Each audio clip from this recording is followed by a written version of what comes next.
Hello, and welcome back to another edition of the GSMC Sports Podcast, presented to you by the GSMC Podcast Network on this Sunday, June 15th. I'm your host on the weekends, Jake Daley, joined by my good friend and co-host, Mehrob Fatemi. Mehrob, how are we doing on this beautiful Sunday afternoon, evening, whatever you want to call it? We're doing pretty well. We're doing pretty well, but some breaking news just happened, and we'll get into it during the show, and I'll explain everything about why my mood is completely shattered. We'll get into all that. Yes, we certainly will. We have a packed show for you today. A couple of big trades across multiple sports leagues. First, we got Desmond Bane to the Orlando Magic. And then we have the one that you're upset about in Rafael Devers, all-star for the Boston Red Sox, being traded to the West Coast and going to go to San Francisco and play with the Giants now.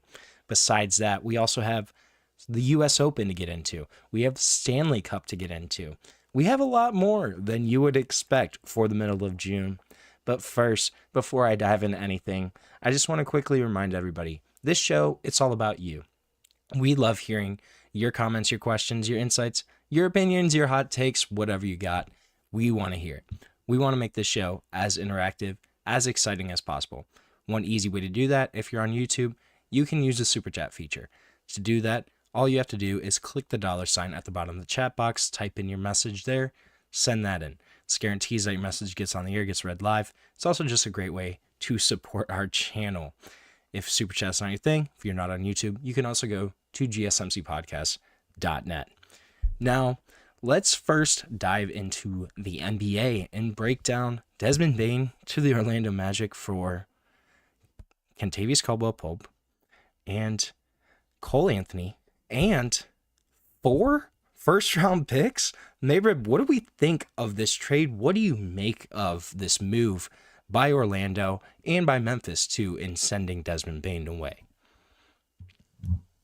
Yeah, it's just about time for the NBA offseason to begin. Some trades, some news, some free agency stuff. Free agency's a little bit down the line, but we finally got a taste of our first blockbuster trade of the NBA offseason. The Magic acquiring Desmond Bane, the number two guy on the Memphis Grizzlies, behind John Morant, a guy, in my opinion, that I thought was untouchable on the Memphis Grizzlies, in return for 4 first-round picks. It just shows just how much it took to move Desmond Bane from Memphis. It's something that the Grizzlies really didn't want to do. Already looking to trade John Morant after some off-the-court issues and whatnot, kind of culminating up, and we'll get into this a little bit later as we keep talking, get further throughout the NBA offseason. We won't get into it too much here.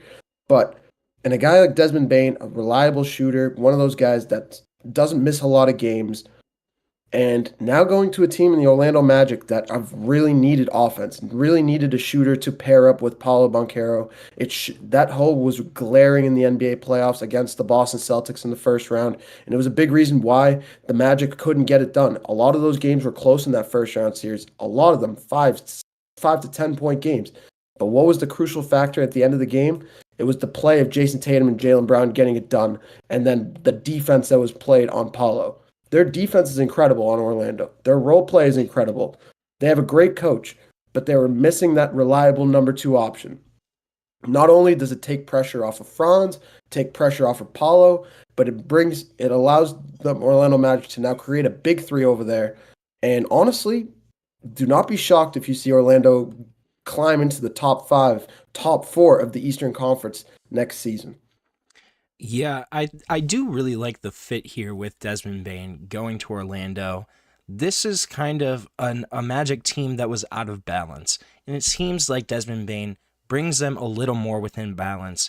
Great outside shooter, really good defender, underrated playmaker too, especially from that shooting guard position where you're not the primary facilitator, but you still want that guy to have a little bit of playmaking juice. Desmond Bane certainly has that. You take away his rookie year, he's averaged 20 points, 5 rebounds, 4 assists in every single year, basically. That's his career averages. This is an excellent supplementary option. I just kind of question 4 first-round picks, and Cole Anthony, who's a younger reserve kind of guard. I think he's got a little bit of an untapped upside there, especially you kind of look at what he was in high school and what he was kind of considered to be at North Carolina. Then Kentavious Caldwell-Pope, who his contract's a little bloated, but still a really, really solid defender at the shooting guard position, a little bit older, but a really great veteran presence to have at the shooting guard. It just seems like this is a lot to give up for a guy that's not really an all-star, could potentially be that kind of caliber player. But do you think this was too much to give up for Desmond Bane if you are Orlando? I am a little bit worried about that. And off first glance, I said, oh my God, Orlando won this trade. Desmond Bane going to Orlando, like I said, just takes so much pressure and it'll rely on a much needed piece in that Orlando offense. Then I saw what they gave up, and it gave me a second of hesitation. 4 first-round picks. Cole Anthony, a guy who did have a little bit of a down year this year, but you said his high school days, he was a 5-star recruit going into college. At North Carolina, he wasn't that great, but he was still a decent player, good enough to get him into the NBA, get him drafted into the NBA. And now we saw his first year in the NBA he was in consideration for a rookie of the year. Second year, a little bit of a down year, but now he's going to Memphis. He's going to be in that new offense. If they now decide to keep Ja Morant and Jaren Jackson Jr., that's yet to be seen, and we can get into that on a later date. But the Memphis Grizzlies are now set up for the next few years now to be one of the top teams in the Western Conference. You have 4 first-round picks in the next 4 years, additionally to whatever extra you already have. You have 4 additional first-round picks. It gives you leeway to go after other big-name players. It allows you to build your team. This pretty much hit the reset button on the Memphis Grizzlies. Is that the route that they're looking to go? I personally thought they were going to start building that team around Desmond Bane and possibly get a big-name star for Ja Morant and using some of that draft capital to pair with Desmond Bane. With this new route, they might just hit the reset button on the entire thing. Get rid of Ja, get rid of Jaren Jackson Jr., get as much capital as you can, and just build the new team from the ground up. You have a new head coach there. You have a new system in place. It's going to be interesting to see what happens. And you have Zach Edey and Taylor Wells, and Jalen Wells, who was one of the top 3, probably top 4 candidates for Rookie of the Year. So this is a great, young, promising team in Memphis, and this is just further cementing that. Yeah, I really like this move from the Memphis side of things. You look at that team, they probably hit their ceiling with that big 3 of Ja Morant, Jaren Jackson Jr., and Desmond Bane. I just don't know how much further a team where those are your 3 best guys, I don't know how much further a team led by those 3 would really get. It gives you a little more flexibility, too. You have that Jaren Jackson potential looming extension that's going to come in. You're kind of lucky he didn't make All-NBA, did not win Defensive Player of the Year, because that would have been another tens of millions of dollars added to a potential contract extension for Jaren Jackson. So it seems like it's a little bit of a reset.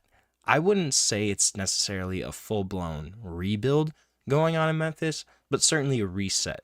I think you're going to look at them using this number 16 pick and then drafting some other guys with some of these future picks.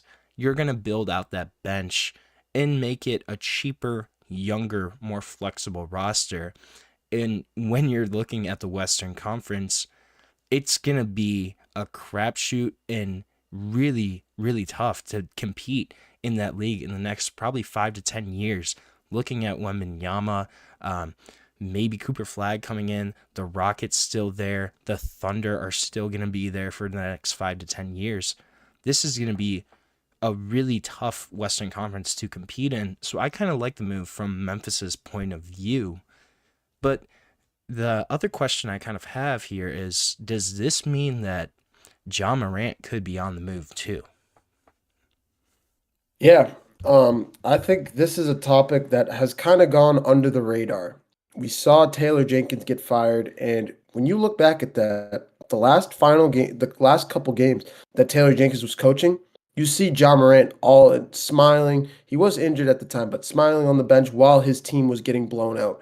And there have been some reports that John Morant could have gotten him fired, could have gone into his front office and said, we're not happy with what Taylor Jenkins has done here, and we'd like him to be dismissed. I'm not saying that is the case, but there have been some rumors of that. Of course, this is the NBA. This is a professional organization. You're more than likely not going to see reports like this. But when you see the way that the Memphis Grizzlies were struggling at the time, losing 6 in a row, John Morant hurt, a lot of the guys just not stepping up to the normal way that we've seen them. There was a lot of rumors going around over there. And then we go into his off the court issues, which have been everywhere.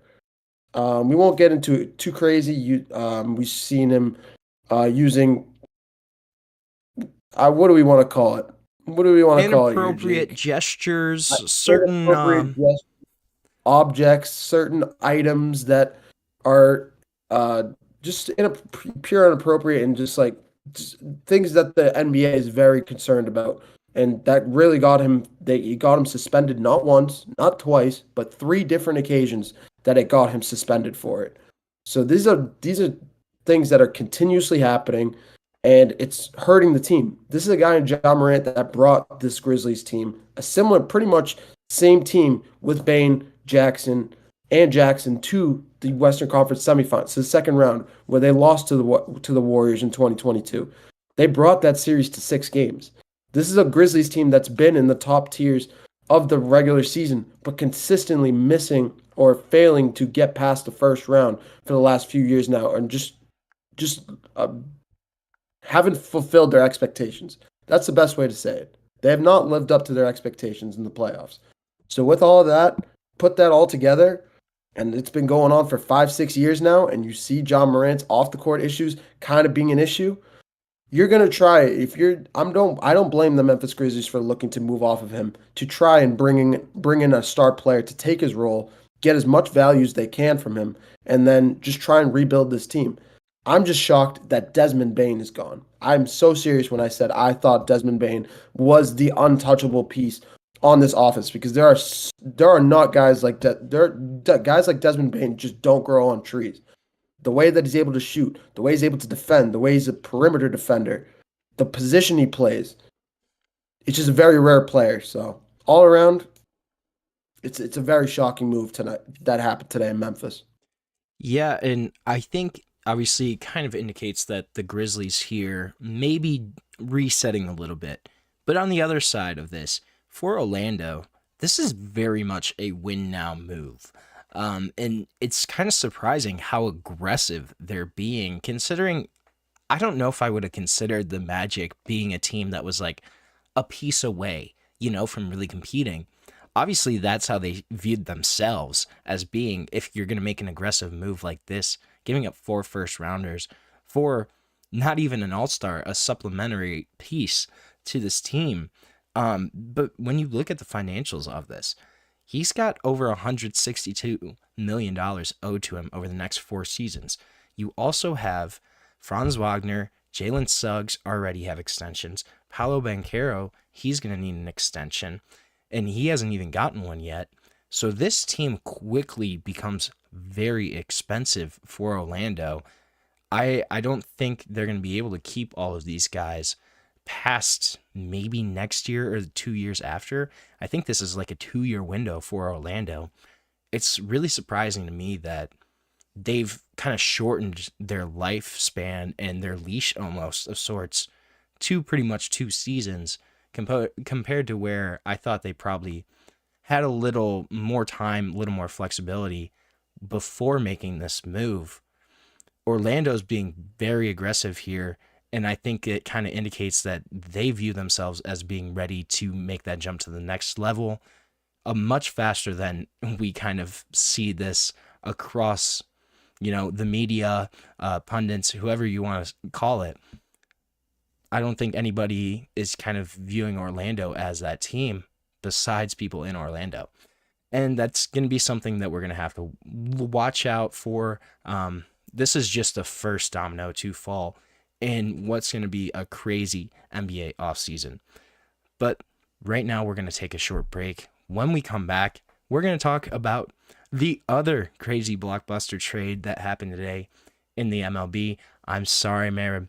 It's a tough one, but we're going to get into Rafael Devers to the San Francisco Giants when we come back on the GSMC Sports Podcast. I feel like I'm losing my mind. Is everybody in the world blind? Please, Lord, give me a sign, a sign. I feel like I'm losing my mind. Is everybody in the world blind? Please, Lord, give me a sign, a sign. I wanna be the greatest. Everybody on the fake shit. I look around and feel like everybody is the fakest. I make this every day and I'm impatient, hoping one day I blow up from the basement. Statement, the top is so vacant. I don't hear shit that I think is amazing. Waiting for my day when I'm playing sold out shows for 1,000 faces. Hey, give me that crown, get in my way and to be put down. It ain't your place, all this my town. If I want that shit, then I'll get it right now. I'm losing it, the noose it fits, I'm losing shit. A stupid myth, you choose to live or choose to dip. You choose to fight or lose your grip and lose a gift. I feel like I'm losing my mind. Is everybody in the world blind? Please, Lord, give me a sign, a sign. I feel like I'm losing my mind. Is everybody in the world blind?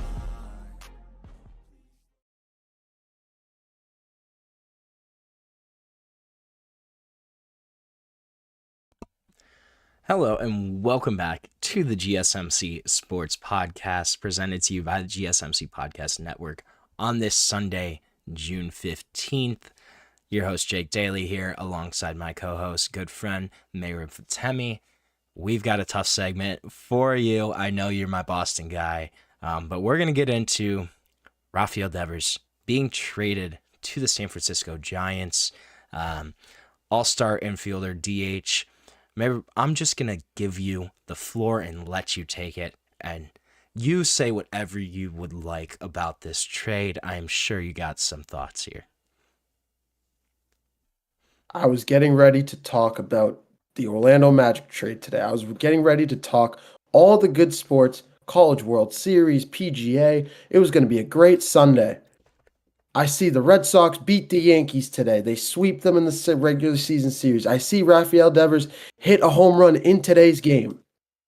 I see the Red Sox get a win over 500. They're now 37-36, trying to climb back into the playoff race.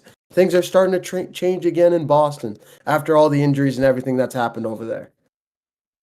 And then I don't even get an hour before the show. I don't even get 1 hour where I have to just sit here and you have to look at me like this. I said at the beginning of the show, I was doing great until an hour ago. I was doing great until an hour ago. When the news came out from Jeff Passan, basically the Woj of ESPN when it comes to baseball, dropping an absolute nuclear bomb on the MLB. Rafael Devers is now a San Francisco Giant. And it feels like I'm reliving the same nightmare all over again from 4 years ago. If you guys don't know, there was a guy by the name of Mookie Betts that used to play baseball for the Red Sox. A guy that brought a World Series title to Boston in 2018. A guy that was beloved around all of Boston. You walk around Boston, you see the number 56 with Betts written everywhere. You'll see it around. Even today, you'll still see it. But you saw it 8 out of 10 baseball MLB jerseys, Red Sox jerseys that you saw were Betts guys. You had Bogarts, you had Bennett, you had Rafi, and you had Devers. You let Betts go for a bag of chips and Alex Verdugo. All right, we let it go. He's going to the Dodgers. We let it go. We were upset, but we let it go. You let Xander Bogaerts go to the Padres. Remember Xander Bogaerts, that shortstop that was one of the all MLB guys, one of the best I know Xander guys Bogaerts. We let him go. Why? Because we wanted to pay Rafi his money. We said, oh, we love Xander, but we see he's getting older. We don't mind. Sure, let him. We were upset about it, but we let him go to the Padres. He's there now. We signed Devers to a contract. We get Durant. We see some improvement from this team over the last 2 years. Even though last year, we saw 2 years ago, they made a deep run in the playoffs. This year, they add Alex Bregman to the roster. They keep Durant. They keep Devers. They improved their pitching. We said this is one of those teams that's going to make it to the World Series if they stay healthy. Injuries at the beginning of the year, I get it. It's a long year. They start turning around. Like I said, they just swept the New York Yankees, the number 1 team in the AL East, one of the best teams in the MLB. Swept them. Rafi hits a home run. And now, 4 hours later, Rafael Devers is a San Francisco Giant.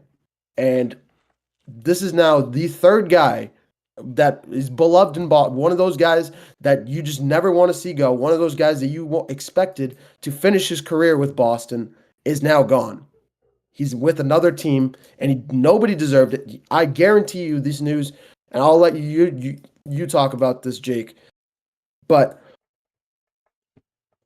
honestly, I'll give the baton to you because I'm worked up right now. I'm giving it to you to discuss how this went down and why you think why this went down. Hey, all I'll say is welcome to the club of getting your best players traded every 2 seasons. It's a lot of fun.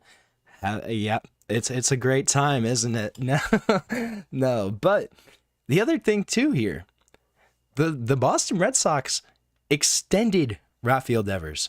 A little unlike Mookie Betts. Mookie Betts, they didn't want to give him that money. So that was kind of the main reason that they got rid of him there in Boston. Rafael Devers, you gave him a big-time extension already. This was a guy that was locked up for the next 8 seasons in Boston. And it kind of seems on surface level to be a baffling move from the Red Sox. Really, the only thing that I can kind of think of that may be a reason for them moving off of Devers is the positional kind of argument that has been ongoing, right? We saw in the offseason, once they sign Alex Bregman, there's kind of conversations about Devers moving to first. There's conversations about him just moving around the field, right? He doesn't want to kind of do with that. He did not want to go to first base. He wanted to be a DH pretty much full time. Okay, whatever. If that's the case, you let that guy just be a DH. I understand you don't want to pay $30-40 million to a guy that's only going to bat. But at the same time, he's your most dangerous hitter. He's a guy that's locked in long term that can be a middle of the order type of bat for you. A huge impact guy. It just kind of seems like it might be a minor issue to move off of Rafael Devers for. I'm not sure if there's other things besides the positional kind of argument. I'm not sure if there's other things going on in that locker room. But at first glance, this is really kind of baffling to me. And you look at the AL East was kind of wide open. Yes, New York, the Yankees were in first, but Baltimore not having a great year. The Blue Jays are up there, but this was a wide open division for Boston. It almost kind of seems like this is either standing pat or just kind of mailing it in for this year. Whereas you look at the Giants in second place in the NL West, kind of unexpectedly. I don't know if any of us really thought that they would be a 40-plus win team at this point in the season. Now you add a guy in Rafael Devers, who's a huge impact power bat. That's massive for the Giants, and you have him locked up. The Giants, it's kind of been one of their issues the past few years of not being able to get those big-time stars in free agency. You look at Aaron Judge, with him almost going there at one point. You look at what happened with Carlos Correa almost going to the Giants at one point a few years ago. Now, you have a guy in Rafael Devers that you didn't even have to go chase after in free agency. All you have to do, give up a couple of older arms for a third baseman, a DH, whatever he's going to play, a guy that's going to be there for 8-9 years, hit at least 250, and probably have 25 home runs every single year at the minimum. That's a big win for the Giants, and I don't really think they had to give up a whole lot for this. So it kind of just seems like it's a baffling move from Boston. Mehrob, I don't know if you have any other comments here. If I know it's a tough topic to talk about, though. No. The last thing I want to bring up is you kind of touched on it at the end there, what they gave up for Rafael Devers. I said what they gave up for Mookie Betts, and like I said, that's why that Mookie Betts trade was so painful to see. Not only did you give up if not the best player in the world at the time, you give him up for a guy like Alex Verdugo, who just stayed on the team for 2 years, and you ended up trading him.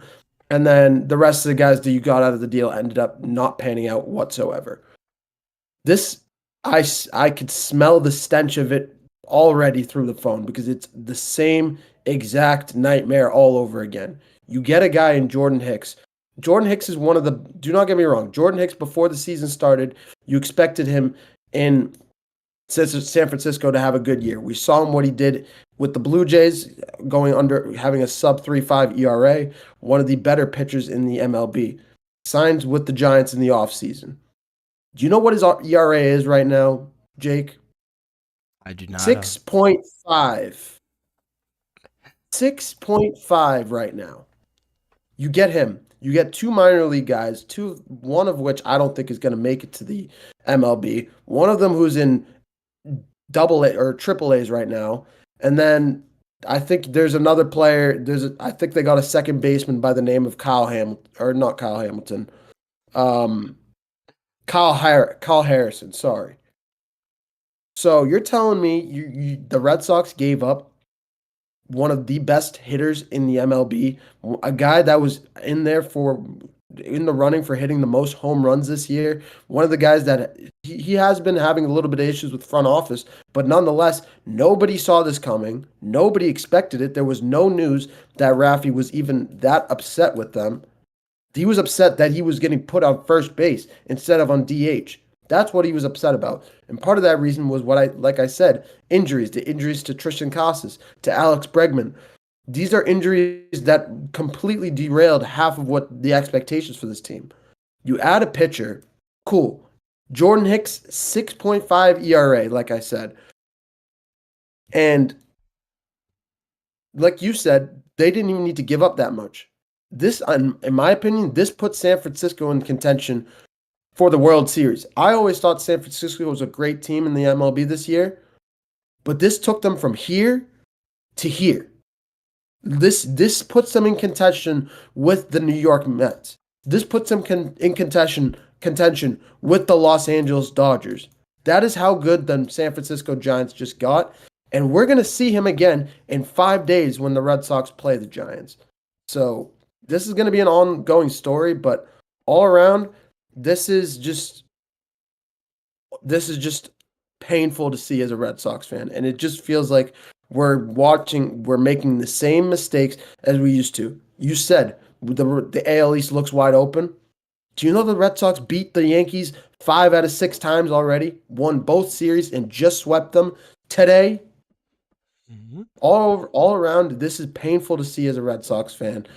I hope you've never experienced this, Jake, because it is one of the worst feelings, and it happens way too often in Boston. So I'm going to leave it on that note. I'm emotional right now, and I'm sorry to everybody that has to hear this.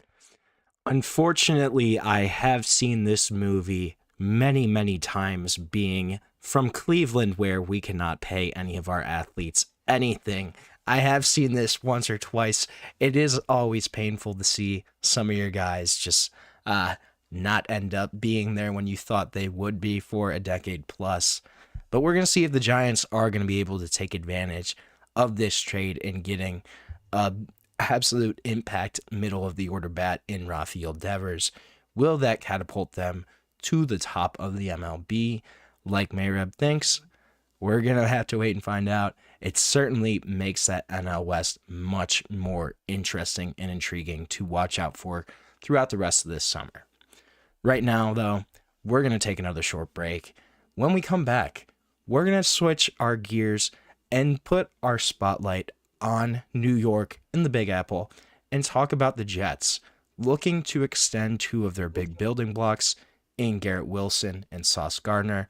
We're going to dive into that when we come back on the GSMC Sports Podcast. Looking for your daily fix of sports talk without having to pay for it? GSMC Sports Network is available on YouTube. Just search GSMC Sports Network. Get your fix of daily sports talk shows on YouTube, absolutely free. NFL, college football, NBA, MLB, MMA, UFC, fantasy football, and so much more. GSMC Sports Network has shows running all day long, with new sports shows starting every 2 hours. Just like on your favorite cable sports channel, except GSMC Sports Network is absolutely free. Just search GSMC Sports Network on YouTube to catch one of your new favorite shows, like the GSMC College Football Podcast, Chip Shot Football Podcast, Hoops and Heels Women's Sports Podcast, GSMC Basketball Podcast, and so many more. Check it out for yourself. GSMC Sports Network, now available on YouTube absolutely free. Search GSMC Sports Network on YouTube right now.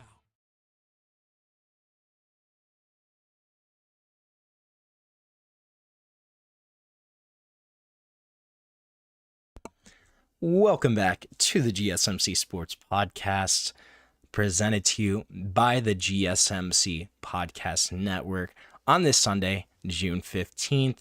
We just touched on some big blockbuster trades in Rafael and in Desmond Bane to Orlando.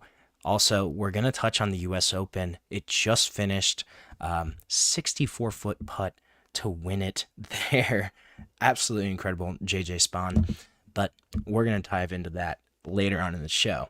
Right now, I want to touch on New York and the Jets and them apparently looking to extend, I think, their two biggest cornerstones in Garrett Wilson and Sauce Gardner. Sounds like they're at least going to try. We don't know if this is actually going to happen. This is the first year that both of these guys are eligible for an extension. Not super shocking news, I would say, but certainly positive. Mehrob, what do you kind of think about the Jets looking to extend these guys? Are they good moves? And what are your kind of overall thoughts? I think these two guys in Sauce Gardner and Garrett Wilson are kind of the two cornerstones of this team, one on the offensive end and the other on the defensive end. You had Aaron Rodgers that kind of brought Garrett Wilson, that kind of introduced him to the spotlight in New York.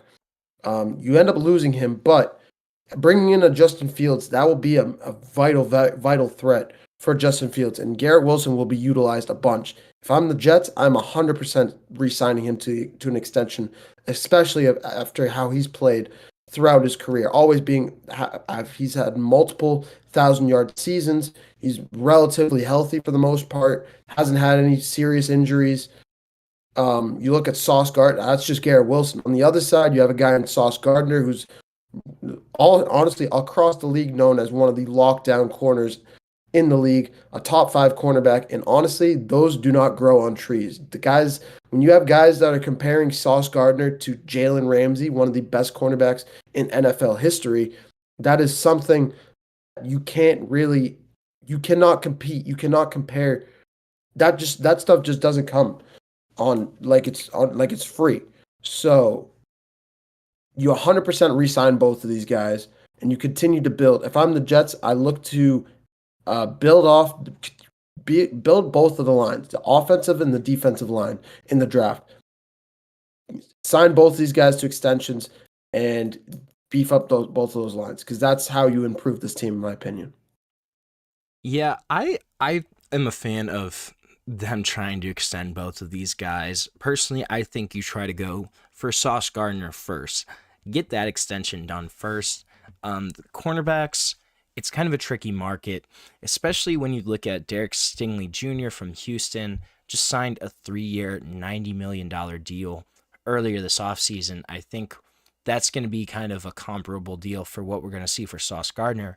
But Sauce Gardner, you talk about, this was a guy that was basically playing at an all-pro level as a rookie, coming out of Cincinnati. high first round draft pick, and has lived up to pretty much every expectation. Has really fit New York, that identity. He's got a little flash as a player. New York, obviously, it's where the spotlights are the brightest, right?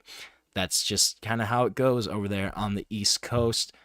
I know you're a Boston guy. It's all kind of the same thing. It's all bright lights, big cities, similar vibes, right? But Sauce Gardner, I think this is the guy that you certainly look to lock down first. Garrett Wilson. And I will say I'm one of the biggest Garrett Wilson fans. I've followed Garrett Wilson since 2017 when he was a sophomore in high school coming out of Texas. I've known this kid for a long, long time in Garrett Wilson. He certainly deserves money.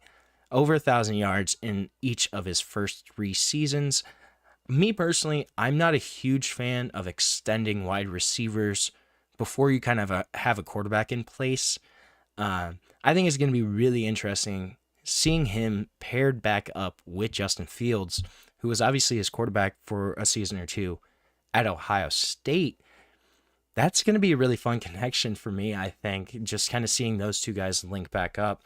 I just don't know what's Garrett Wilson worth, I guess. They kind of suggested that DK Metcalf's contract could be a comparison here for Garrett Wilson, but that's basically over $30 million a year. Do you think that's valid for Garrett Wilson? I don't know. It kind of seems like an overpay at some point, but I'm also a really big fan of him too, so I'd be like, give this dude his money. I think he's worth it. But I think there's certainly an argument there, though, that maybe you kind of hold off on at least one extension. Yeah, definitely. I think the one thing that's kind of sticks out when I'm thinking about Garrett Wilson, he's one of those guys that's going to be the future of the NFL. He's incredibly young. He's entering his prime right now. That $30 million a year mark is a little bit of an overpay. I completely agree with that. I would like him hanging closer to $25, $24 million a year. I think it would just help. It would be a team-friendly deal. It would allow the Jets to have some more cap space to add some more players. And if you wanted to just do $24, $25 million guaranteed and add the rest in bonuses, I think it would allow Garrett Wilson to kind of grow as a player and and kind of work for those bonuses, if that makes sense. I already know he's one of the best players one of the best wide receivers in the league. He's easily top 15, if not closer to top 10 right now. But if he can get on, if it's a money issue right now, I can 100% see what's going on in New York. Do you want to give him that overpay? Do you want to roll the dice that it's possibly going to be an overpay? I don't see him entering the top 5 conversation. I don't see him entering a Jamar Chase, Justin Jefferson. He might be better. He's probably better than DK Metcalf, but he's not in the top 5 conversation yet. He has to still prove that he can get to that level. But I think you give him that I think that $25 million mark really suits him, and the Jets can just work off of everything else from there. Just give him something like that and then work from there. What do you think we're going to see out of this Jets team? Because honestly, I frankly have no idea. We have a brand new quarterback in Justin Fields. We have a brand new head coach in Aaron Glenn. You have a line that's kind of in flux. You still have Garrett Wilson there. You have Sauce Gardner there. But some of the other pieces here are certainly question marks, I would say. What do you think we're going to see out of this Jets team? Because frankly, I have no clue what they're going to look like. Yeah, this team is either going to be 7-10 or 4-13, probably somewhere around that mark. I could see them going between 4 and 7 wins. I don't see them climbing into the playoff race. I don't see them being in contention for the division. I personally think they're going to fall to 4th. I think this isn't even a bias thing. I just think the Patriots' young talent might just be better than the Jets. They still have Breece Hall. They still have Justin Fields, who's an incredible young quarterback. I am very, very concerned about that offensive line, though, in New York. a couple players. They lost a player to the Detroit Lions. They lost a couple players to free agency this year on that offensive line, and it's incredibly thin. The defensive line is definitely a little bit better, but when I'm looking at this team, I'm just incredibly worried about how they're going to be able to protect Justin Fields. And in a way, I feel a little bit bad for Justin Fields because this is going to be the same thing that he's seen. He saw it in the days with Chicago where they weren't able to protect him. It was a little bit better in Pittsburgh, and he got a little bit better. He got a little bit better with using his legs. But as a whole, I'm looking to see them use Garrett Wilson in the passing game, see how they'll use him. Are they going to use him downfield? Are they going to use him in the slot a little bit more often? That's going to be interesting to see. I just don't think this team gets bit more than 7 plus wins, 7 wins. I just don't see it. See, here's where I'm going to disagree with you a little bit. Yes, the Jets line is a little shaky. How about your Pats, though? I think that, or the Boston area, I know you're not a Patriots fan, but you're from that area. That Patriots line, I think, is shakier than this Jets offensive line. You look at the Jets, still have Olofashanu, drafted Armand Membu this year, too. You still have a couple solid pieces there for that Jets offensive line. Patriots, it's going to be a little shaky there. Yes, you bring in Mike Vrabel as your head coach. You have Drake May. You have maybe a refocused Stephon Diggs. That's still a little bit of a question mark there. But you have a couple other options. I don't know if they're going to overtake the Jets, though, this year. I think the Jets still perform a little better than New England. The floor certainly is higher for the Patriots this year with Mike Vrabel as their head coach. I think it's interesting, though, what's going to happen. What if Justin Fields and Garrett Wilson go Ohio State 2020 throwback, 3,500 passing yards for Justin Fields, another 1,000 on the ground, 40 total touchdowns. The Jets win 12 games. It's a miracle season. I can't even get through that without laughing. But I don't know, I mean, I think there's a little more talent here, though, than people probably give the Jets credit for. I think you certainly need to look to extend both of these guys. There's not a ton of elite blue chip young talent guys on the Jets roster, I would think. I don't know if you disagree with that one, but it seems like these are two guys that you have to lock down if you're the Jets, because you can't afford to let Garrett Wilson or Sauce Gardner walk. Think of the hope that would be even more lost for that Jets fan base that there hasn't been a whole lot of hope to begin with anyways. I just think you can't let either of these guys walk if you're the Jets, frankly, for me. Do you see any way that they somehow let one of these guys go, or two of them? Do you think there's a potential way? Because think about at one point last year, when Rodgers was the quarterback, there was kind of conversations of if he's still the quarterback in 2025, Garrett Wilson may want out. Do you see any kind of scenario where one of these two dudes is not on the New York Jets in the near future?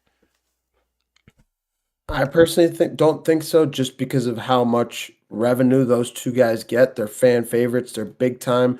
They're top 10 in both of their positions. I personally think the Jets need as much star talent as they can get, and those are your two money makers right there. Those are your two guys that people will go through the turnstiles. Of course, it's a cornerback. You wouldn't think as much, but he's definitely one of those premier guys on the defensive end of the ball that people want to see, and it gives people hope that you're still going to be relevant. I personally don't think they will, but we'll see how it all shakes out. I think the one thing that really bothers me with this Jets organization, it's not that they got rid of Rodgers, but it was the way that they handled all the the coaching situations over there. Bringing in Bob Albrecht in the middle of the year, firing Robert Saleh mid-season. And honestly, what was a firing that I personally still don't agree with to this day. I think Robert Saleh should still be the coach over there, and if he was, I could see their defense being in a much better situation than it is right now. Obviously, Aaron Glenn is still incredibly experienced, was just with the Detroit Lions for a while. So I think everything is still going to shake out fine. But in terms of front office, in terms of how the staffing is going to end up, the contract situations, I expect them both to be under contract before week 1 is here. We still have a few months to go. Just as a whole, I'm just worried about how much talent they have and if they can get over the hump with what they have. Yeah, it's going to be an interesting year for the Jets.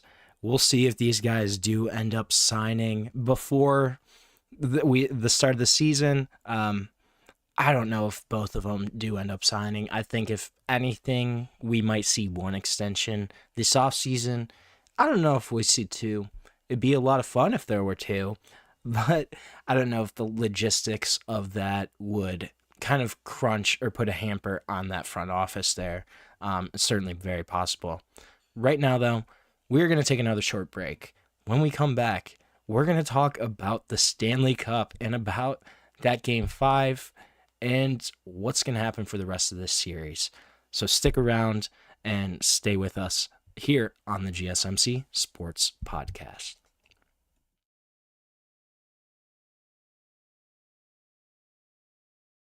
For the best and latest podcasts available anywhere, go to the podcast app on your cell phone and type in GSMC to access free content-rich podcasts on health and wellness, book reviews, sports, entertainment, relationships, social media, movies, technology, finance, and even weird news. Subscribe and download the GSMC Podcast Network's family of shows, available everywhere podcasts are found.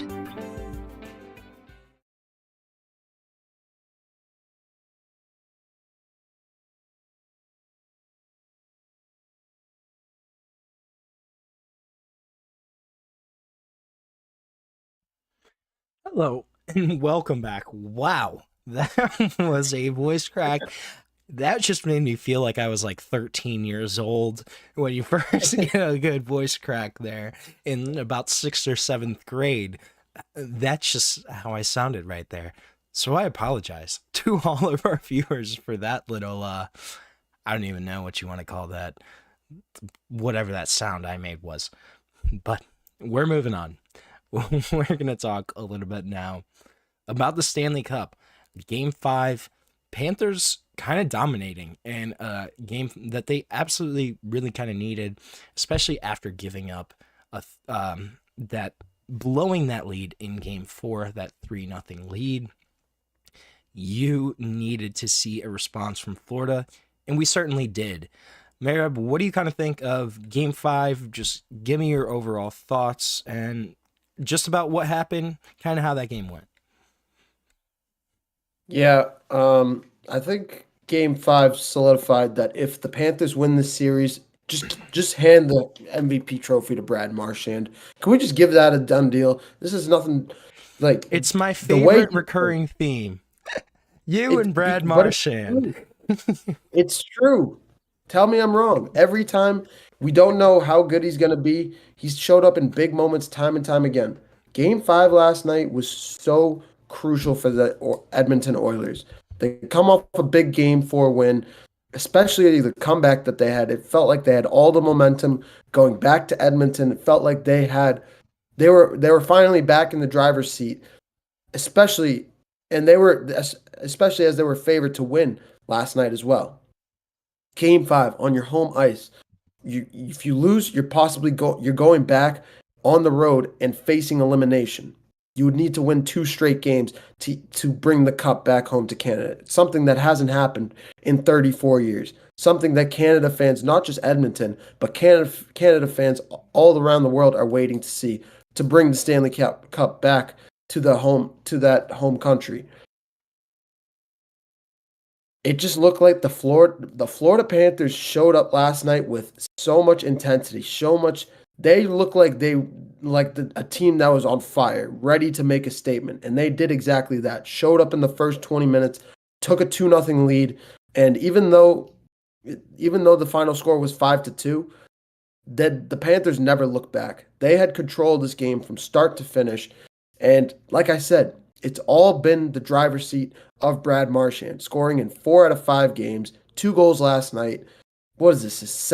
It's now 7 goals in this series. Off the top of my head, I believe he's had a phenomenal series through and through.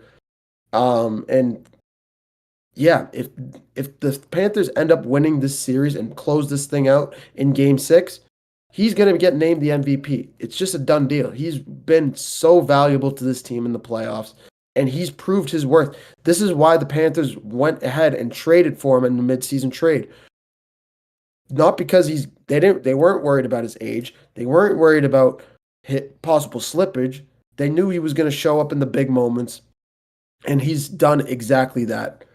Props to Brad Marchand. Props to Sergei Bobrovsky having a comeback game after struggling a little bit in Game 4, coming back on the road in enemy territory and taking a big game.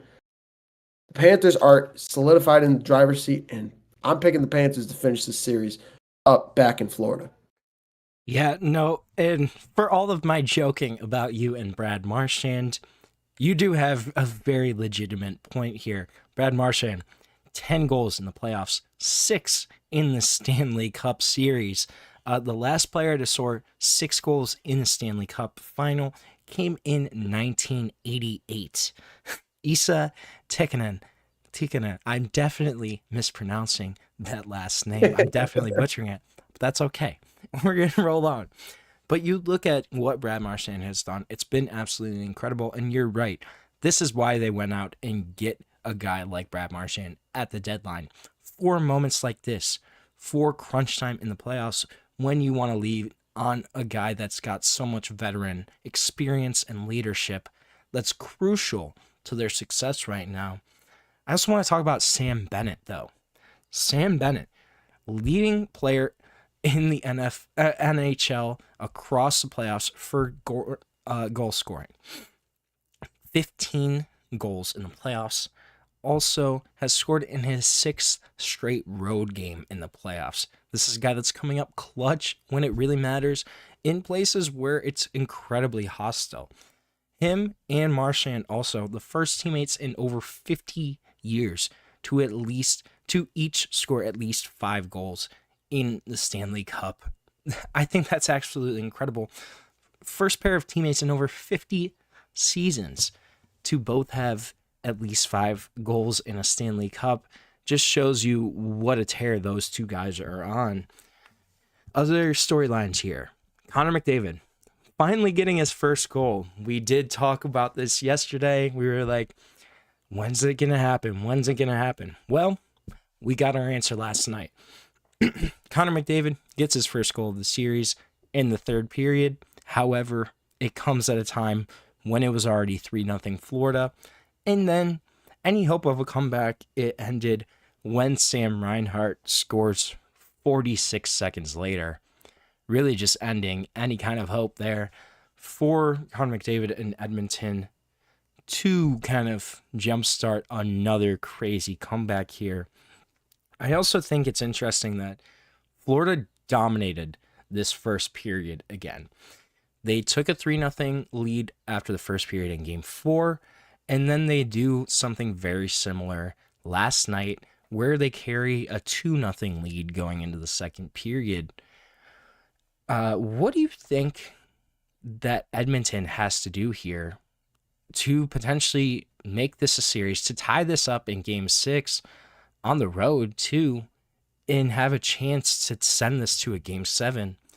What do the Oilers have to do here? Well, Jake, I think there's one thing that kind of glares out when we're looking at all these games, and we take a package, we take an overview look at these first 5 games of this series. The Oilers need to punch first. They need to take the lead first and not come back. They don't need to always scratch and claw for a comeback. They don't always need to worry that their goalie has to be a brick wall in net and be superhuman for the Oilers to have a chance in this series, to have a chance at coming back to win games. I know they're the comeback kids, and they have 7 overtime. They have 7 comeback wins in this playoffs alone. They have 2 already in this series. But when we're looking at this Panthers team, these are the defending champs. This is a team that if you let them score first in Game 6, they will close that game out. They did it in Game 7 last year back in Edmonton. They will do the same thing to you in Florida.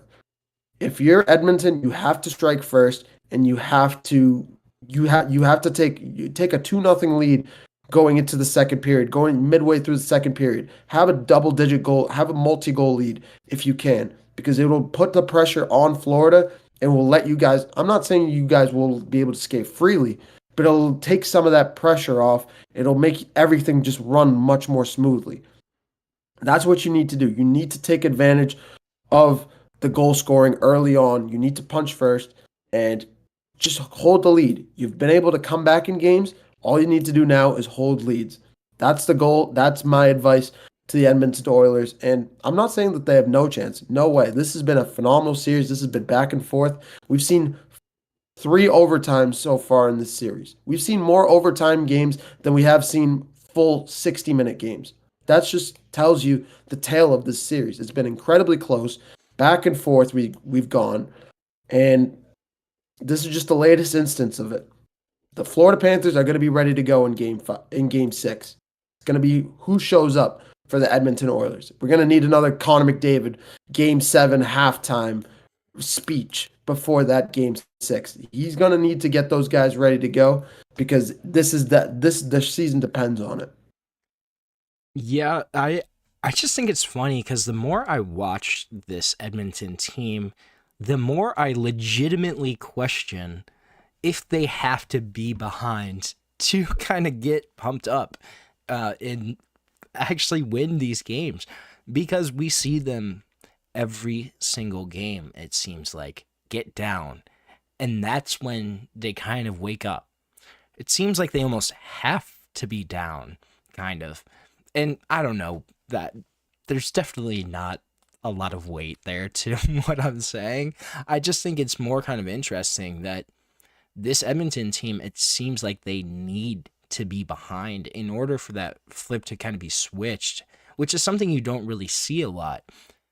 They're going to have to change that mindset. They have to be more aggressive. And I think you're right. They do have to get out to an early lead here in Game 6 if they want to have a chance to win and tie it up and send this to a Game 7. Edmonton's got to be more aggressive. We'll see if Connor McDavid finally, after breaking that drought, are we going to see him kind of really up his scoring output? I wouldn't be surprised if that's kind of what happens. If it's a score one, score many kind of deal there. But Edmonton's got to get something going. If it's Connor McDavid, if it's Leon Draisaitl, one of those two, if it's an Evander Kane, Nugent Hopkins, somebody has to score a goal early on and take some of this pressure off of the Oilers, put it on the Panthers. I think if they're able to do that, this is going to be a really interesting Game 6 and potentially one that Edmonton can steal and send it to a Game 7.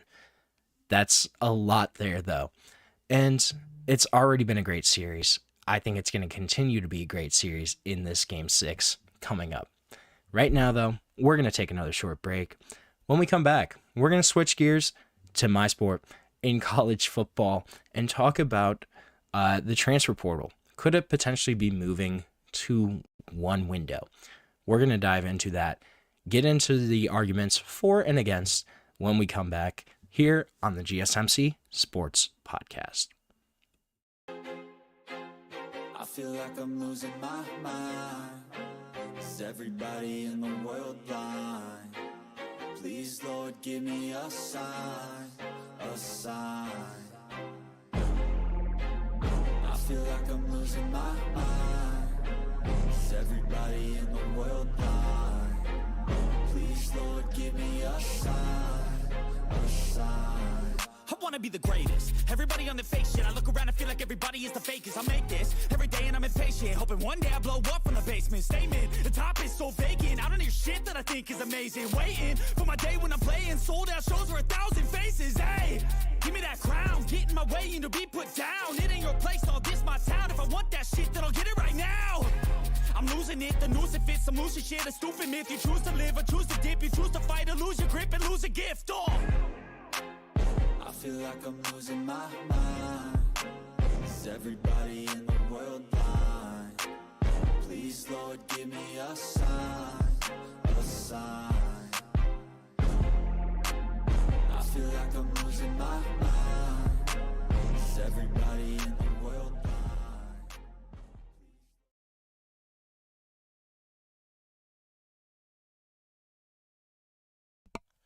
Hello, and welcome back to the GSMC Sports Podcast. I'm your host, Jake Daley, alongside my good friend co-host, Mehrob Fatemi. We're rolling along on this Sunday night, Sunday evening, Sunday afternoon, I don't know, wherever you are, whatever time you subscribe to. We're here. We're live. That's what matters, though. I want to switch gears. I want to talk a little bit about the world of college athletics. Obviously, with the House settlement coming down, that's a big overarching seismic change to college athletics and how it's going to operate as a whole. Now it's coming out today that there's a lot of momentum for college football to move to one transfer portal window. At the SEC meetings last month, Georgia football coach Kirby Smart, he said this was the biggest decision that had to be made in college football right now by far to him, which I think that's pretty indicative of how big this is of an issue for these football coaches, for the players, for pretty much everybody around college football. So during a call next Monday, the first meeting since the House settlement's approval, the FBS Oversight Committee, they're expected to have a really deep discussion on one single portal. The hope and the thought is that they may move to one portal in January, early January, kind of right around the end of the football season. Mehrob, what do you think about this? Do you think, first of all, should they move to one transfer portal window, one period? And then secondly, when do you think that would be if there is kind of only one portal? What would your kind of opinion, when would you want that to be?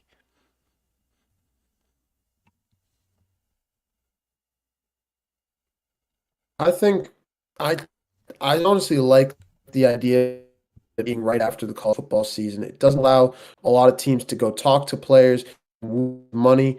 They would still probably try to do that in the middle of the season. Month of January, these especially top teams are going to be fighting in the middle of the playoffs and trying to get to that national title game.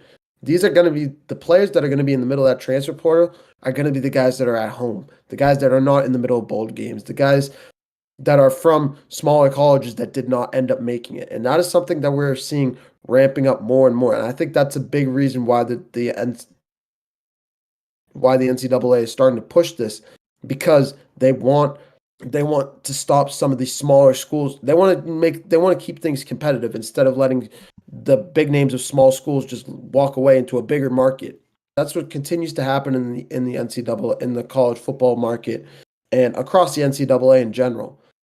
I think this is a good move. I think it just helps everything stay organized. It doesn't make things as crowded and as crazy as they have been these last few years since the transfer portal has been introduced. I think the one goal that college football needs to fix, like I said, the one thing that they're trying to fix is just trying to keep these small schools relevant in college football. Let the smaller schools in the MAC keep going. Let the guys in the Big 12, in the second half of the Big 12, stay relevant. Some of those big name players that come out of those schools, a lot of them just go to a big name school like an LSU, like an Ohio State. They just transfer out, and then these smaller schools are left to defend and deal with the empty hole that was left over. So I think that is the goal of college football now. It's just going to be interesting to see how it all pans out. Yeah, I think one of the kind of interesting aspects of it potentially being in January too is this overlap with the college football playoff. We saw last year there was an issue, especially at Penn State. They had multiple opt outs. Notre Dame had a couple. They're pretty much every college football program that was in the college football playoff had opt outs of the tournament because these guys were entering the portal, because it was opening right at the exact same time, essentially. There was one player who talked to The Athletic when they were kind of discussing this topic. He had said that he was going to try to visit Ohio State, going to go to Columbus, but he couldn't. That visit was canceled because during that time, Ohio State's in the college football playoff. They're still competing. So there was no way for him to do his transfer visit just to even look at Ohio State. I think that's kind of going to be an interesting aspect here is where do they draw the line? Where do you push this window to? Because also, when you look at the academic part of this, yes, these kids still are in college, still attend classes. That's kind of the whole big thing here about college football is being in college. You have semesters ending, you have quarters for some institutions. So in terms of that, in terms of enrolling kids from the transfer portal, you also have to deal with that. I do like the idea of a January window, though. I think it's a little bit better than the alternative, which would be around May.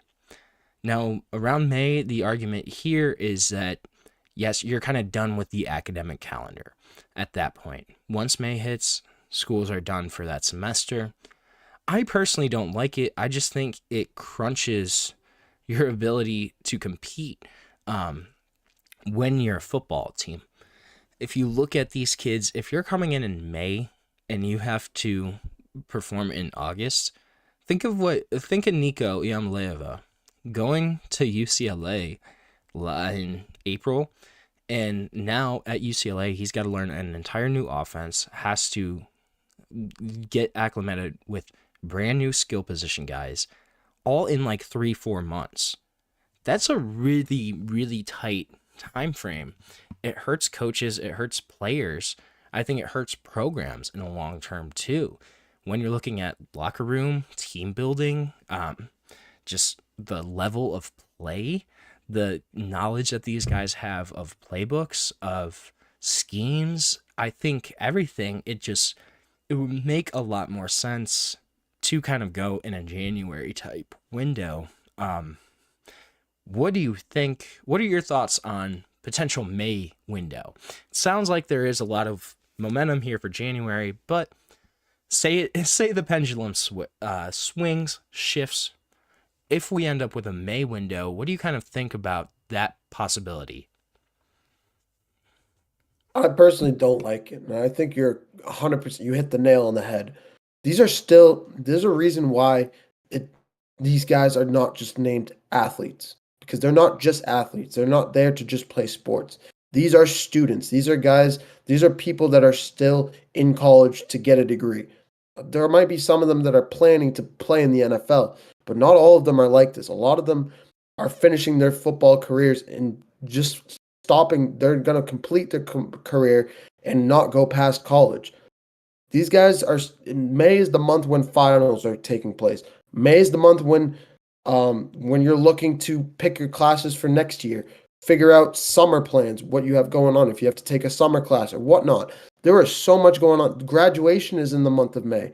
There is so much for most institutions. There is so much going on in the month of May that I think if you added a transfer portal period, that entire thing would not only turn off any student that was trying to go to transfer somebody else, it would upset professors, it would upset chancellors, it would upset institutions. Some, for example, a Princeton or a Harvard that takes their work so seriously. There are so many schools out there that take their schoolwork, and every college does. There's a reason that you have to have a minimum GPA to even play sports. So all of that together, If they were to put a transfer portal in the month of May, it just wouldn't make sense in the student athlete calendar. It might make sense in terms of who would be the allure and who would be covering it, the reporting side of things. Maybe it might affect that and make college football more relevant in the month of May and keep it spiced up. In the middle, January is the end of the season, month of May it's a transfer portal, and then August is when it begins all over again. It's kind of in the middle, so it keeps things relevant and in the swing. But it messes with a lot of student athletes' time. If you were to do it in the month of April, in the month of March. Don't do May. It just doesn't make sense. So avoid May I'm with you, and just avoid May. It makes no sense.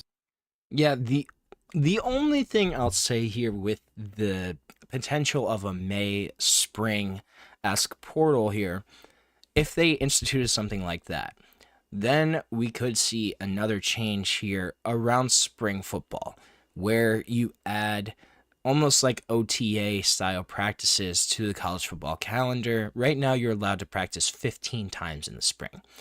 There's potential discussions about adding 6 more practices, but you can spread them out essentially from January to June if you have that spring portal. I don't love that either. I think you've already extended this college football season so much with the expansion of the playoffs, with potential play-in games. You look at what Ohio State, Notre Dame, they had to play 16 games essentially to win the national championship to get to their end of the season. I don't know if adding even more practices is a reasonable answer to me. I think that just adds a lot more unnecessary mental, physical strain on these athletes, where you're already kind of cutting into their calendars, it seems like. I'm a little concerned, honestly, about the mental health of these student athletes, frankly. When you have these portals, there's so much going on, and it's really hard to kind of stay focused, stay grounded, especially if you have multiple windows. I think it's really kind of a concerning aspect of this whole new era of college athletics. I don't know if you have any kind of thoughts on that, not to spin it into a more serious kind of conversation here, but I'm just frankly a little concerned, honestly, for some of these student athletes. 100%. It's a legitimate concern. That's why I'm saying the month of May just doesn't work for some of these players. It's an extra stress in a month, especially at the end of the year. At least I'm a recent graduate, so I'm going to speak for myself, and I think I'm speaking for a lot of people. Maybe you as well, Jake. If I'm wrong on this, let me know. Especially with people that are busy, with athletics, with jobs outside of school, with other things that are going on outside of the world of school. There are some people that are like, in the month of February and March, when the start of the semester goes on, they take a step back, they focus on what's going on, they shape their schedule, and then take it much more seriously as they get into late March, early April. The month of May is when a lot of people focus so much time, final projects, final exams. There's so much going on in the month of May that you're going to add a transfer portal on top of all of this and expect them to fly across the country, state to state, just to transfer to your school. It's not only going to make people not want to transfer, it's just going to make things more hectic. And like I said, I just don't think some institutions are going to push back against this and say students are here not to just be athletes, but to be students. So with all of that combined, go in the month of January. If it already has a lot of steam, if a lot of people like it, just stick to it. It makes more sense. Winter break, everything in between, it just makes sense in that month versus a chaotic month like May. Well, you certainly heard our opinions here on this topic of what's going to happen with the transfer portal window. We're going to take another short break now. When we come back, we're going to talk about golf. I love golf. I'm not very good at golf, but it's fun. And we're going to talk about the U.S. Open that just finished up in Oakmont, Pennsylvania. Gonna preview kind of what happened and go over really an interesting U.S. Open. So we're going to dive into all of that, though, when we come back on the GSMC Sports Podcast.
Welcome back here on the GSMC Sports Podcast, presented to you by the GSMC Podcast Network. Today is Sunday, June 15th.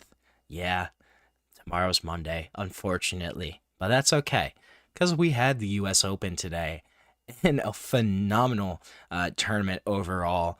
Absolutely incredible, taking place at Oakmont Country Club.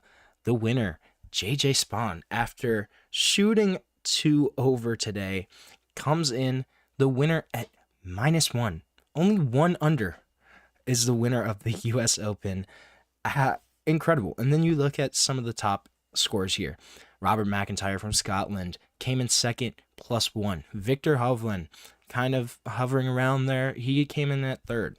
You had the leader from yesterday, Sam Burns. He shot +8 today, coming in, finishing at +4. Really had a big tumble here. JioSaavn, if you look at his last hole on 18, sinking an incredible 64-foot chip, and then it just rolled in for birdie. What are your kind of overall thoughts here on this U.S. Open in an incredibly tough course where we only saw the winner get under par? What are your kind of thoughts here, Mehrob? Yeah, what a U.S. Open we saw. You described it perfectly. An incredibly tough course, an incredibly tight race, and it took a JioSaavn 64-foot putt to ice it, and for him to go -1 and win the whole thing. What a phenomenal tournament we saw! And if this is going to be if this is the new state of the U.S. Open, the new bloods, as we want to call it, the younger guys, the new generation of golf that's coming to play, JioSaavn's going to be around for a while, and I can't wait to see him when he hits Augusta National later this summer. Yeah, and I think one of the interesting storylines here too is Rory McIlroy kind of really having a tough round, or a tough tournament, I would say, overall. Getting frustrated with the media at points. 1 point shooting +10. He kind of called his play pretty average, and Rory has been playing some phenomenal golf. So do you think this might have just kind of been a blip here of Oakmont was really tough this week for these guys? Do you think Rory's going to be able to bounce back here, kind of going into next month, going into the Open and some of these other major tournaments? What do you kind of see happening here out of Rory McIlroy? Expect Rory McIlroy to kind of step up. Another guy that I'm kind of looking at to have a little bit of a better tournament. Saw Scotty Scheffler finish +4 on the day, or in the tournament. Tied for 7th, so it wasn't too bad. But this is a guy in Scotty Scheffler that you normally like to see, or expect to see, closer in the top 3, top 4 of most bigger tournaments. You bring up Rory McIlroy, like you said, finished +7. That is a guy that I expected to show up a little bit closer to the top 2. He's just like Scotty Scheffler, Brandon Koepka. All these guys are kind of in a tier of their own. Maybe that's because they've been around for a while, but Oakmont definitely was a tough course this weekend. And with the U.S. Open coming right around the corner, this is the game of golf, and sometimes you just have bad tournaments. You have some time to relax, and then you have the U.S. Open right around the corner. I expect these guys to bounce back.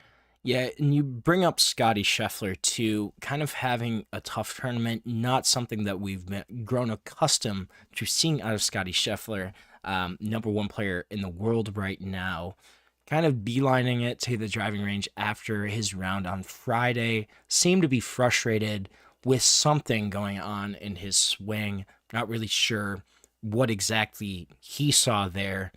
I am not nearly a good enough golfer to give expert opinion advice here on what exactly Scotty Scheffler, the number 1 player in the world, saw wrong with his swing. My swing is poor enough, so I can't even, I can't be giving anybody kind of advice here. But Scotty kind of improving throughout the weekend, shooting even today. I think that was better than what we saw out of him. Finished the tournament at +4. This was just interesting overall, though. Jon Rahm had a great Sunday, shot 3 under today. ended up finishing tied 7th with Scotty Scheffler with Sam Burns. The leader coming into today. Feel bad for Sam Burns. This was a guy that was looking for his first major victory, and then ended up shooting 8 over today, kind of really just shooting himself in the foot. You never love to see that. I think anytime you have guys going for their first majors, it's always something you're trying to cheer on. And we did see somebody win their first major in JioSaavn. I'm glad that we saw that.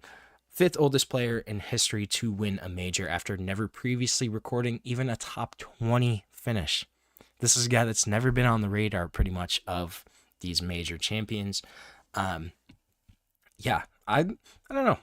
I like golf. Not very good at it. But this was an exciting tournament.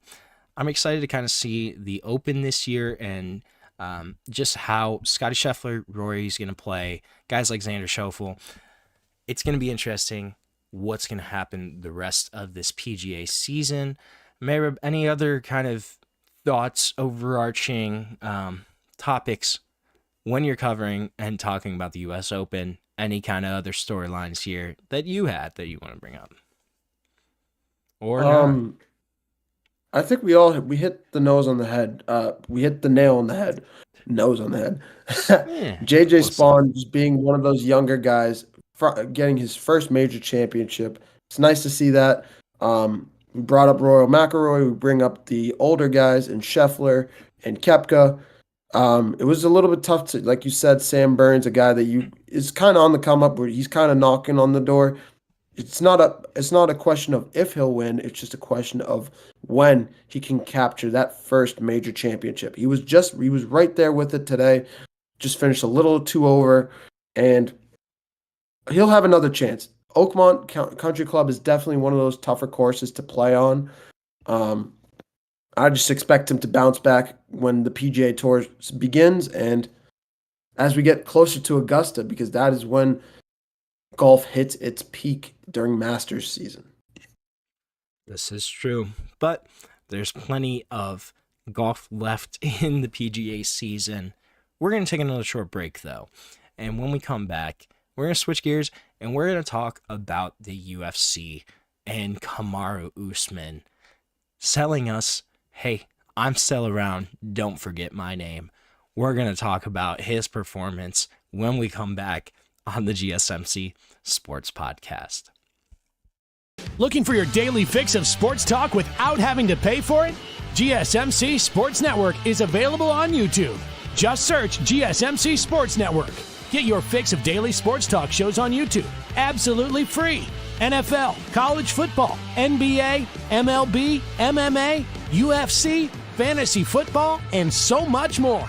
GSMC Sports Network has shows running all day long, with new sports shows starting every 2 hours. Just like on your favorite cable sports channel, except GSMC Sports Network is absolutely free. Just search GSMC Sports Network on YouTube to catch one of your new favorite shows, like the GSMC College Football Podcast, Chip Shot Football Podcast, Hoops and Heels Women's Sports Podcast, GSMC Basketball Podcast, and so many more.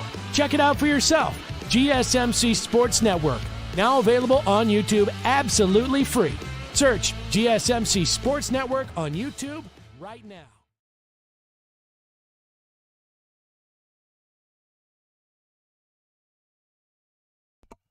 Hello, and welcome back to the GSMC Sports Podcast. We're rolling along today on this Sunday, June 15th. I'm going to talk a little bit about the UFC. And Kamaru Usman, after 20 months off, after 3 years of not winning a fight in the UFC, this 38-year-old Kamaru Usman comes in to Atlanta, says, "Don't you forget about me. I'm still here. I'm still around. I'm still the Nigerian Nightmare. And yeah, I still got it." Dominates Joaquin Buckley for 4+ rounds.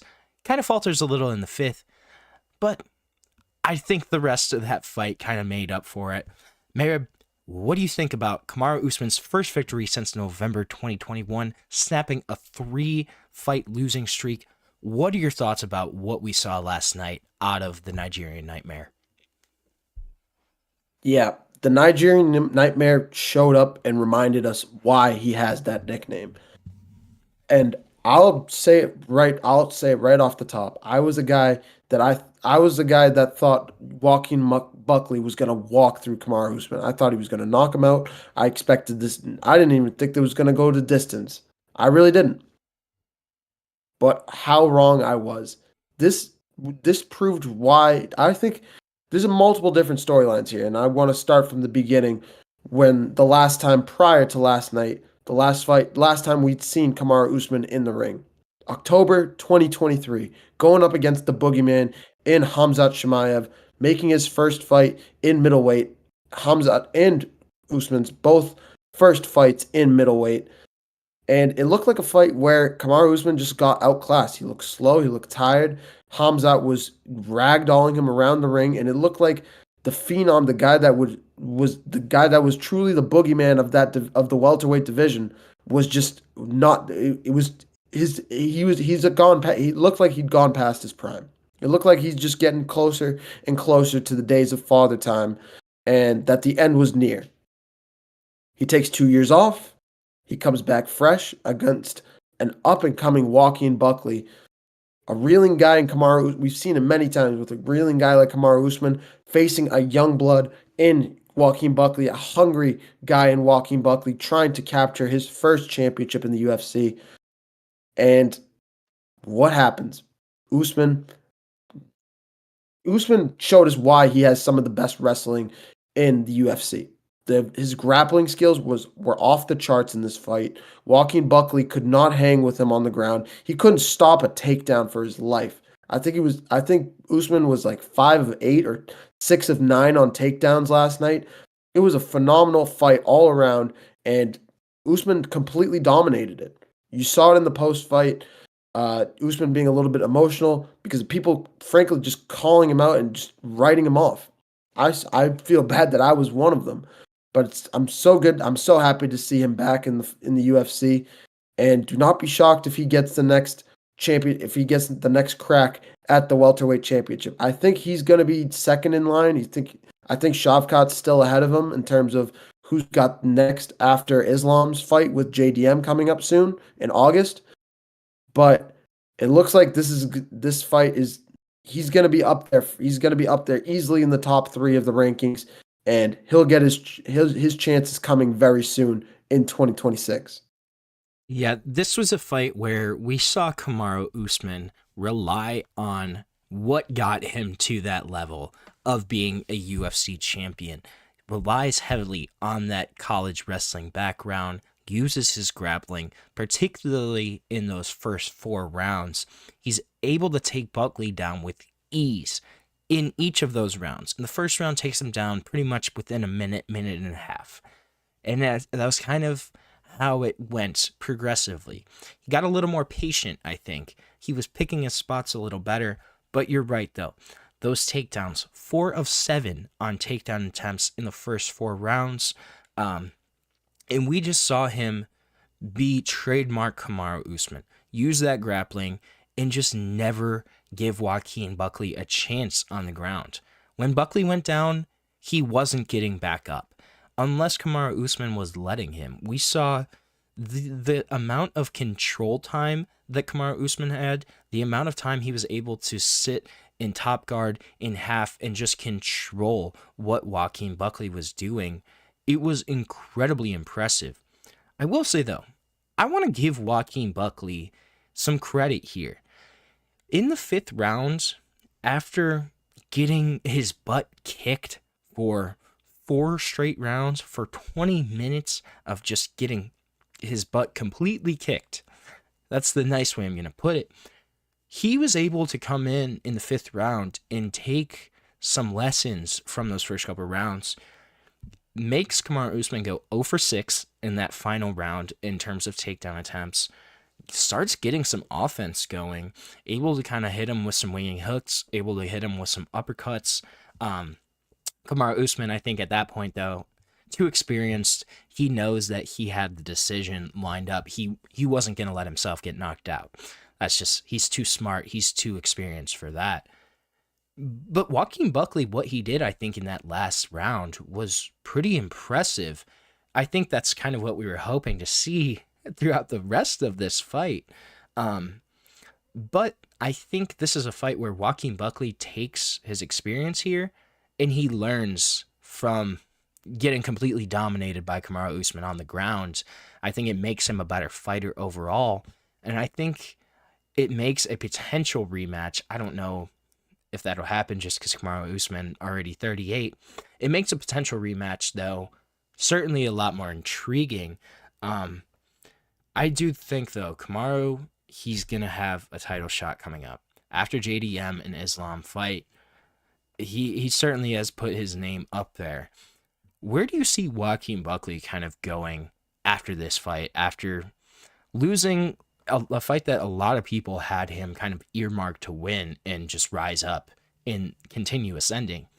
What happens here for Joaquin Buckley? I think if you're Joaquin Buckley, you go after, you have wins over guys like Colby Covington and Steve Wonderboy. But I think you need to go after the next level. I think you stick with this challenge. You got a great challenge from Kamaru Usman. You learned a lot, like you said, in round 5. He started stuffing some of those takedowns, and he made it much more of a striking fight. And in a striking fight, I'm taking Joaquin Buckley anytime over Kamaru Usman with the level of striking he possesses, with the power behind some of those punches. He's an incredible fighter. And you saw it late in the 5th round when Usman was taking some shots and you started getting worried, because it was shades of Leon Edwards and Kamaru Usman back in the day when Leon Edwards hit him with that high kick. Joe Rogan was talking about it or not Joe Rogan, but one of the guys on the telecast was saying I think Michael Bisping might have been saying it. Whoever it was, I remember exactly what you're saying, though, where it was shades of that Leon Edwards fight. Sorry, but continue going on there. No worries, please. Thank you. But yeah, it was absolute shades of that, and Michael Bisping called it out right there. But I think if you want me to be honest, I don't want this. I don't want this for the guy that he's fighting, but I think this would be an incredible fight. I would love to see him square off against Ian Gary in that next fight. I think that would be kind of one of those comeback fights for Ian Gary after losing that tough fight to Shavkat a couple months ago. And it would continue to propel Joaquin Buckley to the next level. I don't think Joaquin took that big of a step back. I think this fight meant more for Usman taking that next step up, getting back into the championship picture. But for Buckley, I think if he fought Gary, Gary's definitely still a very tough fight for him. And it would make sense for Gary for a comeback fight for him. They're both two guys that are incredible, that are hungry to go after their first championship. I think it would make sense both ways. Buckley would get into the top 5 conversation. Gary would get closer to the top 3 conversation for the welterweight division. I think it would just make sense for both fighters. Maybe Dana White's listening. Maybe he'll follow maybe he agrees with me. Who knows? But yeah, I think it's gonna be interesting to see how this all shakes out. Dana White, if you're listening, why not use our GSMC Podcast.net link to donate?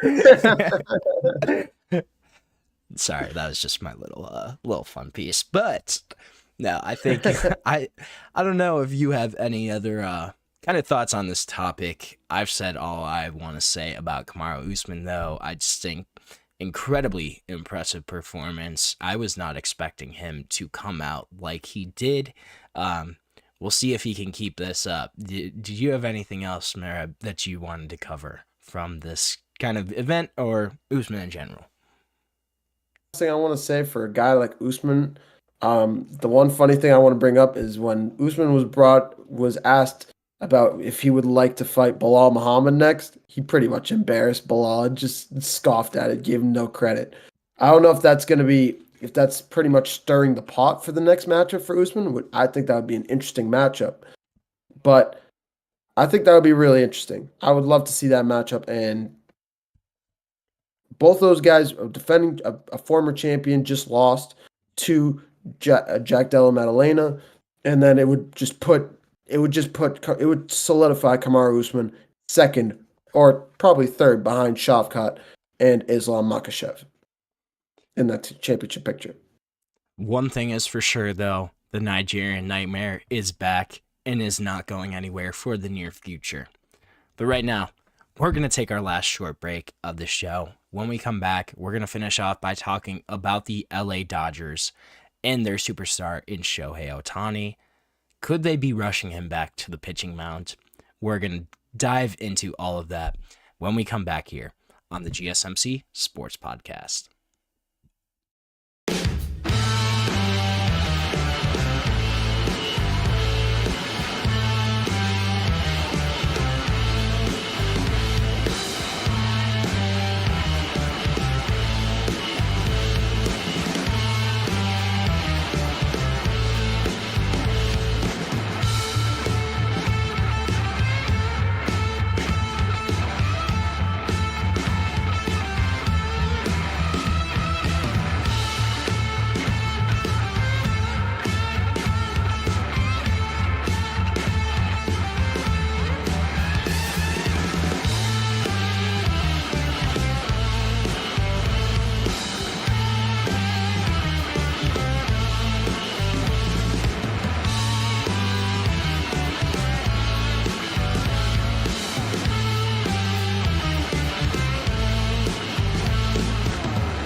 Hello, and welcome back to the GSMC Sports Podcast, presented to you by the GSMC Podcast Network. We're going to finish off our show today by talking a little bit about the LA Dodgers and Shohei Ohtani, their superstar pitcher, obviously. Could he actually be returning to the mound? And I want to set the scene here by talking about what happened on Tuesday night. Tuesday night, we get Matt Sauer, 26-year-old journeyman. He gets called up to pitch a bunch of bulk innings for the Dodgers. Throws 111 pitches, which is a career high, at least 29 more than he has pitched at any other point in the past 2 seasons. So you have Matt Sauer, 26-year-old utility guy, gets pulled up to pitch, throws 30 more pitches than he has in the past 2 years. Then you get Enrique Hernandez, their utility player for the Dodgers, Kike. He goes onto the mound, records the final 7 outs. It wasn't just 1 or 2 batters. The final 7 outs of a loss to the San Diego Padres. He pitched over 2 innings here, Kike Hernandez did. Threw crossbody cutters that were barely reaching 50 miles an hour. Marked the first time in 67 years that a Dodgers position player has been called on for more than 2 innings to pitch. This is the state of the Dodgers pitching staff right now. Injury rate once again alarming. Team's divisional lead has continued to shrink, and now you have your second place team in the San Francisco Giants just traded for Rafael Devers too. So you have teams continually on your tail. Shohei Ohtani has reportedly taken place in his 3rd simulated game, pitched 44 pitches there. If you're Dave Roberts and if you're the Dodgers, are you rushing Shohei Ohtani back right now to the pitching mound? Because yes, you have a ton of injuries here, but is it worth it to force this guy to pitch when you look at what he's done on the other side of the plate? First in majors in homers since 2023, second in OPS, 5th in batting average, 6th in stolen bases, and within the top 1% in exit velocity, barrel rate, and slugging percentage. That's probably the best overall hitter in baseball. So when you look at it, Mehrob, what do you think? Do you think that the Dodgers should be trying to push Shohei to get back to the mound? Because when he is on the mound, he's a great pitcher. Or do you think they just kind of let him completely rehab and get his shoulder right and then come back to pitch? What do you kind of think here, especially considering the Giants and the Padres right on the Dodgers' heels? Yeah, I definitely think that they should not rush that. I know that they're dealing with a lot of injuries, and when you have a guy like Kike Hernandez going onto the pitcher's mound, a Over position 2 play, innings pitched, 7 outs. that is That's unbelievable. I mean, that is unbelievable. I did not even know this was a thing. That is unbelievable to even think about. Kike Hernandez on the pitching mound. It just shows how much they lost in the offseason, how little they did to fill those holes. And then, of course, Shohei Ohtani being the ace that he is for this, or not the ace, but being one of the top guys in this rotation. Outside of a guy like a Yamamoto, Yamamoto's probably the ace as a Cy Young winner in himself. But Shohei is such an important piece to this team. It's just going to be interesting to see if they bring him back as a pitcher. I think he'll have spurts of it. The thing is, though, he keeps getting constantly injured. He just came off of Tommy John surgery. He's had so many injuries in his career. He's had a couple season-ending ones as well. When I'm looking at Shohei, I'm a little bit worried to bring him back quickly, especially after that Tommy John. I just don't know. I just don't know what you do if you're the Dodgers. You're stuck between an unstoppable force and an immovable object, as we call it sometimes. Do you go down the road of just complete, thin, negative depth in your bullpen, which is honestly destroying your team, especially with such a close race with the San Francisco Giants nipping at your heels?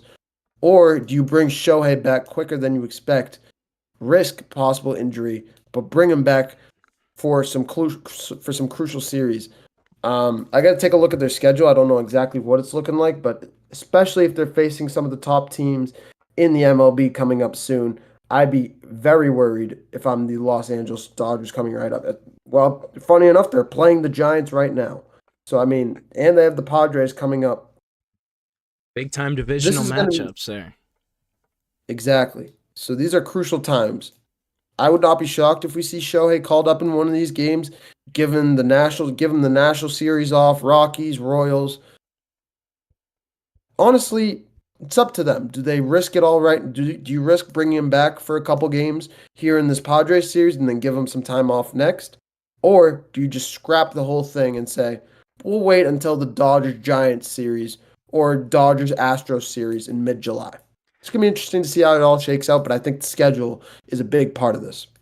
Yeah, and I do kind of feel for the Dodgers, at least as much as you can feel for a team that has built one of the most incredible rosters I think we've ever seen, at least in the modern era in terms of MLB history. You look at what happened last year.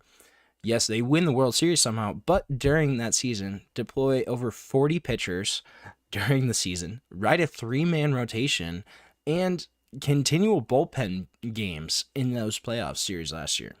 This year, it was supposed to be different. They made moves in the offseason. You go get Blake Snell, you have Tyler Glasnow, you have Roki Sasaki, 3 starters who were all expected to kind of be at the front of one of the best rotations in the MLB. All out right now with shoulder-related ailments. Have 11 other pitchers too on the injured list. Dodgers have already used over 30 players to pitch this season, more than any other team in the sport. Their bullpen leads the majors in innings by a wide margin. It's really almost desperation time right now for the Dodgers. When you look at the innings pitched already for that bullpen, you rolled that bullpen really hard to World Series last year. So if you still have the same guys and you're riding them even harder this year, it's very likely that those arms are going to burn out at some point. It's just going to be too much for at least one or two of these guys. And who knows when there's a crucial moment where one of these guys they're just gassed from having, overuse, having been pitched too much. When you look at then this guy sitting on your bench, when you look at the options of, Shohei Ohtani, 2.8 ERA, over 500 strikeouts in 400 innings from, during the time that he's pitched. Obviously, yes, had that second UCL tear, had the Tommy John. It's a really intriguing option there. It's kind of like the eye candy dangling there for Dodgers manager Dave Roberts, is you have this guy who, when he is on the mound, he's an all-world type pitcher. But then there is the downside here. There's what happens if he gets hurt again. This is a guy who arguably already is a top 5, top 10 player in MLB history. I'm not going that far. Our good friend Jeremy Lapidus, he may go a little farther than I would in terms of talking about Shohei Ohtani's place in the all-time greats. This is a guy that, if he does get hurt again, that could significantly hamper his career. I think I probably agree with you. I think I'd lean more towards the side of caution here, just because you already have one of the most stacked rosters in baseball. I mean, there's really only one or two other teams that can even compete with the amount of talent on this Dodgers team. It doesn't make sense to me to risk, Shohei Ohtani and potential years of this kind of two-way, all-world type level of production. I just think this seems kind of short-sighted to try to rush him back. I don't know what happens with the Dodgers here, what if they do kind of get some other help here. But it's certainly kind of interesting, the idea of bringing back Shohei. I don't know. I think you're kind of with me here, Mehrob, on leaning more towards waiting for Shohei Ohtani. I just think his bat's too good. Yes, he's a great pitcher, but that bat. You need to prioritize his health. The bat is rolling, the way he hits the ball. His hitting is completely eclipses how good of a pitcher he is. If you just take his pitching, his hitting is double that, how vital he is on the hitting side of the ball. When I'm looking at Shohei Ohtani, you just need to prioritize his health. Too many injuries lately, too many season-ending tears, too many even sometimes minor injuries, simple injuries that just keep him off the field. If I'm the Dodgers, I'm giving him time. I'm letting him sit probably another, at least until the end of June. I think a great time for him to come back would be that Astros series starting on the 4th of July. If they do they decide to wait that long is the question. It's all up to front office. It's all up to management. But that's my take. I think they should wait and let Shohei come to them instead of forcing Shohei out there on the mound just for him to hurt his elbow or hurt his shoulder or something of that sort. And then he's out once again for another 6 to 8 months. Yeah, I tend to agree here, Mehrob. Dodgers, take a chill pill. You still got a great roster. You still have an all-world talent. Just relax a little bit. Pump the brakes. We still have a ton of baseball left to play out in this 2025 MLB season. So just wait on it, LA. Just wait. You still got one of the greatest guys ever to play this game. But with all of that, we're going to end our show for tonight. Thank you so much for tuning into the GSMC Sports Podcast. Please remember to go follow us on Facebook, Instagram, TikTok, Twitter for even more sports content, more sports updates that you love. From myself, my co-host, Mehrob Fatemi, thank you so much and have a great evening.